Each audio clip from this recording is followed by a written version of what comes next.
Quand le nom de Bruce Lee est mentionné, la plupart des gens pensent immédiatement à des coups de pied fulgurants, un charisme inégalé, et un homme qui a redéfini les arts martiaux à l'écran. Mais si je vous disais que certaines des histoires les plus fascinantes de Bruce Lee n'ont jamais été vues dans les films? J'ai pris Bruce et je lui ai montré, et il a trouvé ça trop fragmenté, qu'on ne pouvait pas en tirer une action qui ait du sens. Bob Klaus et moi nous sommes vraiment battus pour ça, et nous avons créé cette salle de miroir. Derrière les scènes de combat polies et les répliques iconiques se cachaient des moments si bruts, si réels, qu'ils révélaient une facette de la légende que la plupart des fans n'ont jamais vue. Voici 20 moments choquants de Bruce Lee capturés en coulisses, des aperçus rares qui lèvent le voile sur l'homme qui est devenu une force culturelle mondiale. Ils exposent la détermination, la vulnérabilité et l'intensité d'un homme dont la vie réelle était tout aussi extraordinaire que les rôles qu'il jouait. La salle de classe bourdonnait du bruit de papier froissé et de conversations étouffées lorsque le professeur Edgar Drouin, un homme d'une cinquantaine d'années au visage émacié et aux yeux enfoncés, est entré dans son cours de littérature comparé à l'Université de Californie à San Francisco. C'était un matin d'automne frisquet en 1972. Pourtant, les yeux du professeur étaient perçants, balayant la pièce avec une pointe de dédain. Il était en retard, et il le savait. Mais s'en souciait-il? Absolument pas. Au lieu de cela, un sourire amusé effleurait ses lèvres alors qu'il appelait la classe à l'ordre. « Je m'excuse pour le retard », a-t-il commencé, sa voix dégoulinant de sarcasme. « J'étais occupé à aider un étudiant à résoudre un problème avec un autre conférencier. » Ses yeux transperçaient l'alignement de sièges devant lui. Puis, en quelques secondes, il s'est appuyé contre le pupitre et a murmuré aux étudiants « Qui a fait ça ?» Comme un sortilège magique, son ton étouffé a envoyé une vague glaciale dans l'air, provoquant des frissons sur la peau de tout le monde. Encore une fois, a murmuré quelqu'un dans l'ombre. Le professeur Drouin a entendu, mais l'a ignoré. En fait, cela n'a fait que raviver son élan encore plus. « C'est moi qui l'ai fait », a-t-il répondu à sa propre question, résolvant que ce cas sémestriel n'avait rien à voir avec l'intervention divine de Dieu. C'était simplement mes propres efforts mortels qui avaient sauvé la situation. La classe a ri nerveusement, et les yeux du professeur Drouin ont brillé d'amusement. C'était le modus operandi du professeur Drouin, utiliser l'humour et l'ironie pour marteler ses points et garder ses étudiants sur leur garde. Le professeur Edgar Drouin était un athée fervent connu pour ses critiques acerbes de la religion et son engagement inébranlable envers les preuves empiriques. Il se délectait à défier les croyances de ses étudiants et à les pousser à penser de manière critique en dehors de la religion. En faisant cela, ses cours étaient toujours animés, souvent provoquants, et parfois franchement inconfortables, mais jamais ennuyeux. Je dois dire que j'ai toujours trouvé fascinant comment les gens attribuent les coïncidences les plus simples à la providence divine. Dieu m'a aidé à trouver mes clés perdues. Dieu m'a sauvé de cet accident de voiture. Non, mes amis, c'est juste le hasard. Il a fait une pause pour les faits, rayonnant de fierté devant l'attention qu'il recevait. Quelques secondes plus tard, il a ajusté la monture de ses lunettes nichées sur le pont de son nez et a ricané à un souvenir soudain. Il y a quelques minutes, je suis passé devant une jeune femme dans le couloir et je l'ai entendu dire à son ami que Dieu l'avait sauvée d'incendier sa maison après avoir oublié une casserole sur le feu. Qui va lui dire qu'elle est juste étourdie et irresponsable? Une partie de la classe a éclaté de rire? Certains, cependant, n'ont pas trouvé cela amusant, mais le professeur Drouin s'en fichait éperdument. Juste à ce moment, son regard s'est posé sur un jeune homme assis au fond de la salle. Un homme à la mâchoire forte et aux yeux perçants. « Et vous, monsieur ?» a dit le professeur Drouin, sa voix dégoulinant de sarcasme. « Je n'ai pu m'empêcher de remarquer que vous ricaniez au fond. Avez-vous des opinions contraires à partager avec la classe ?» Le jeune homme, qui s'est présenté comme Bruce, semblait pris au dépourvu par l'attention soudaine. Une camarade de classe de Bruce, une fille au air amical avec une coupe bob ébouriffée, s'est penchée et a murmuré « Ne fais pas attention à lui. Il est toujours comme ça. Il pense qu'il est une sorte de géant intellectuel juste parce qu'il est athée. » Bruce a hoché la tête, ses yeux ne quittant jamais le visage du professeur Drouin. Il s'est préparé, pensant à ce qu'il allait faire de ce moment précis. Bruce s'était retrouvé dans cette rencontre rare grâce à un caprice soudain. Attendant un ami qui assistait à un cours dans la même université, il a décidé de s'asseoir à un cours au hasard pour tuer le temps. La sensation était bonne, nostalgique même. Après avoir quitté l'école jeune et poursuivi une vie remplie de caméras et d'action, Bruce avait oublié ce que ça faisait d'être un jeune apprenant curieux. Il était un artiste martial et acteur renommé, au sommet de sa carrière à 31 ans, ayant juste terminé le tournage de son blockbuster The Way of the Dragon. Ce matin-là, Bruce cherchait un sentiment de normalité et a cédé à son impulsion, pour se retrouver dans une situation troublante avec le professeur. Sa camarade de classe lui avait juste donné un avertissement sur le professeur, mais par un twist du destin, le vieil homme a mal interprété la situation et l'a singled out pour ricaner.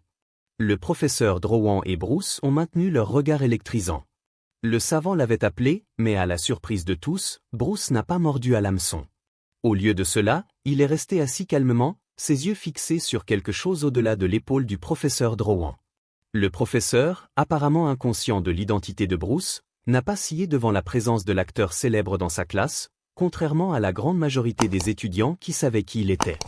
Ne voulant pas attirer une attention inutile sur lui-même, Bruce a simplement secoué la tête et est resté silencieux, laissant le professeur continuer sa leçon. Pris au dépourvu par le silence de Bruce, le professeur Drowan s'est vite dégonflé et ses yeux se sont adoucis légèrement. Bien plus tard, son expression s'est tournée vers la rythmée alors qu'il ouvrait son ordinateur portable pour commencer son cours. Le sujet du jour était la mythologie grecque.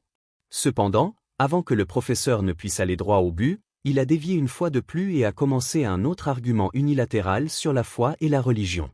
Si je suis complètement honnête, je miserais sur Zeus ou Athéna n'importe quel jour. Au moins, ils avaient la décence d'être francs sur leurs défauts et leurs faiblesses, contrairement à ce personnage de Dieu qui semble enveloppé d'imperfections et de contradictions. Il a fait une pause, balayant la pièce d'un regard provoquant, comme s'il défiait quiconque de le contredire. Prenez le problème du mal, par exemple. Si Dieu est tout-puissant et omniscient, pourquoi le mal existe-t-il? Pourquoi des innocents souffrent-ils? Il a lancé la question à la classe, son visage luisant d'une curiosité feinte. Quand personne n'a osé répondre, il a continué sans vergogne. Bien sûr, vous diriez que Dieu agit de manière mystérieuse. Mais soyons réalistes, n'est-ce pas? C'est juste une esquive. Une façon d'éviter de confronter la vérité inconfortable que notre monde est un endroit chaotique et désordonné, et que Dieu, s'il existe, est absent. La classe s'est agitée inconfortablement sur leur siège face aux remarques acerbes, et le professeur Drowan se délectait d'un autre moment de victoire. C'est alors que le même Bruce a enfin pris la parole. « Je suis désolé, professeur », a commencé Bruce, sa voix basse et mesurée, mais portant un poids qui semblait commander l'attention. Bien qu'il ne le veuille pas, il croyait que c'était nécessaire s'il voulait épargner aux étudiants une vie de confusion religieuse. « Je comprends d'où vous venez, professeur », a continué Bruce. « Mais j'ai vu de mes propres yeux l'impact que la foi peut avoir sur la vie des gens. Ayant grandi dans les rues de Hong Kong, j'ai vu le pire de l'humanité. Mais j'ai aussi vu le meilleur. Des gens de toutes les conditions venant ensemble pour se soutenir, pour se soucier les uns des autres, et pour insuffler la foi dans des vies perdues. » Les yeux de Bruce se sont verrouillés sur ceux du professeur Drowan, son regard inébranlable. Le professeur a fixé en pensant pendant une minute, comme s'il essayait de donner un sens à ce qu'il entendait. Puis, avec une vitesse aveuglante, ses yeux se sont remis au point. Il s'est penché en avant, ses coudes reposant sur le pupitre. « Je n'entends que des sentiments dans votre argument, Bruce. Dites-moi, que pensez-vous de Jésus-Christ? Je veux des faits, pas du fluff. » Sa voix était imprégnée d'un défi, comme s'il osait Bruce de fournir une réponse rationnelle, basée sur des preuves. La salle de classe est devenue silencieuse comme un cimetière. Sentant une bataille d'esprit se préparer entre le professeur et l'artiste martial. Bruce, cependant, est resté calme, ses yeux ne quittant jamais le visage du professeur. Il a pris une profonde respiration, rassemblant ses pensées avant de répondre. « Il est le Fils de Dieu », a-t-il conclu, inconscient qu'il s'était déjà mis en position pour plus de backlash théologique avec cette seule réponse. « D'accord, bien », a répondu le professeur Drowan en balayant la main comme s'il venait d'entendre la chose la plus nulle. Passons sur l'évidente contradiction que le Fils de Dieu n'était pas seulement né d'une vierge, mais représenté à travers les cultures comme Dieu lui-même. Je veux savoir comment et pourquoi quelqu'un d'aussi narcissique et omniscient que lui mourrait pour vos péchés.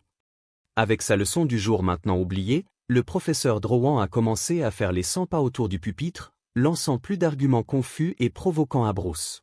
S'il est mort pour vos péchés, pourquoi le mal existe-t-il encore? Selon cette logique, ne sommes-nous pas sauvés même dans le péché? Si son sang a vraiment été échangé en sacrifice pour notre bien? Les sourcils de Bruce se sont froncés en contemplation. Si je comprends ce que vous dites, vous demandez pourquoi il y a encore du mal dans le monde après la mort du Christ, a-t-il demandé avec soin. Le professeur Drouin a donné un hochement de tête sec. Précisément. Éclairez-nous. Bruce a pris une profonde respiration, ses yeux verrouillés sur ceux du professeur Drouin alors qu'il commençait à répondre. Je pense, professeur, que vous vous méprenez sur la nature du sacrifice du Christ. Ce n'est pas que sa mort a effacé le mal du monde, mais plutôt qu'elle a fourni un moyen pour l'humanité d'être réconciliée avec Dieu. La voix de Bruce était calme et mesurée, mais ses mots étaient imprégnés d'une conviction profonde. Le professeur Drouin a reniflé, son pas devenant plus agité. Réconcilié avec Dieu? Vous voulez dire le même Dieu qui permet au mal d'exister en premier lieu? Comment expliquez-vous cela à une mère qui a perdu tous ses enfants dans un crash d'avion? Comment encouragez-vous les gens à faire confiance aveuglément à Jésus-Christ malgré les contradictions et les injustices dans le monde? Bruce est resté calme, ses yeux verrouillés sur ceux du professeur. Il y a deux acteurs clés dans notre religion, Dieu et Lucifer, a-t-il commencé, sa voix douce. Jésus prêchait l'amour, professeur. Alors que les tentations et la peur sont du diable, nous ne pouvons pas utiliser la logique humaine pour comprendre ces conditions parce que nous-mêmes sommes des acteurs clés en vertu du libre arbitre.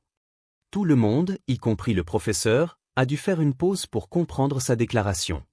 Mais Bruce ne leur a pas donné le luxe du temps pour comprendre avant d'ajouter la remarque suivante. L'histoire de Job est un exemple parfait. Dieu n'est pas intervenu dans les souffrances de Job à cause du libre arbitre de l'humanité et de sa foi en notre résilience. Le professeur Drouin a reniflé, son pas devenant plus agité. C'est juste une esquive, Bruce. Si Dieu existe, pourquoi n'intervient-il pas dans les injustices du monde? Pourquoi avons-nous encore le racisme, la ségrégation et la souffrance? La réponse de Bruce était mesurée. Nous ne pouvons pas blâmer Dieu pour les erreurs de l'humanité, professeur. Comme je l'ai dit, nous avons le libre arbitre, et nos choix ont des conséquences. Tout comme en politique, nous ne pouvons pas faire confiance aveuglément aux politiciens, mais cela ne signifie pas que nous devrions abandonner le système complètement. Nous devons prendre nos responsabilités pour nos actions et travailler à créer un monde meilleur. Le professeur a froncé les sourcils légèrement, haletant à la manière dont les tables tournaient. Bruce a continué, la foi n'est pas une question d'avoir toutes les réponses, professeur. C'est une question de faire confiance à quelque chose de plus grand que nous-mêmes, et pour moi, ce quelque chose est Dieu. Après un moment d'hésitation, le professeur Drouin a hoché la tête avant d'ajouter sa réplique. Je vous accorde ça, Bruce. La foi peut être une chose puissante, mais ce n'est pas un substitut à la raison. Et quand il s'agit du problème du mal, je ne vois toujours pas comment votre Dieu passe le test. Bruce a soupiré, expliquant d'un ton de longue souffrance. Comme je l'ai dit plus tôt, nous ne pouvons pas utiliser la logique pour comprendre Dieu. La base de la plupart des arguments contre l'existence de Dieu est enracinée dans le mal humain et les circonstances. Mais voyez-vous, ceux-ci sont encore enracinés dans nos choix. Il a continué, les imperfections de l'homme sont simplement une partie de l'écosystème parfait de Dieu, qui valorise le libre arbitre. Il y a de bonnes et de mauvaises choses dans le monde, professeur. Pourquoi vos arguments ne penchent-ils jamais de l'autre côté? Si vous étiez omniscient, interviendriez-vous dans chaque situation? Cela n'enlèverait-il pas notre libre arbitre? Les mots de Bruce ont frappé une corde sensible, et l'expression du professeur Drouin a vacillé. Pendant un moment, le masque du professeur a glissé, révélant une douleur et une tristesse profonde. Les mots de Bruce avaient réveillé un souvenir, un passé tragique que le professeur Drouin avait gardé caché. Les yeux du professeur se sont remplis de larmes alors qu'il se rappelait la perte de sa femme et de leur deuxième enfant pendant l'accouchement, et de sa jeune sœur l'année suivante à cause du sida. Deux instances qui l'avaient conduit à devenir athée. La voix de Bruce était douce mais ferme. Laissez tomber votre obsession de discréditer Dieu, professeur. Votre haine lui a donné vie.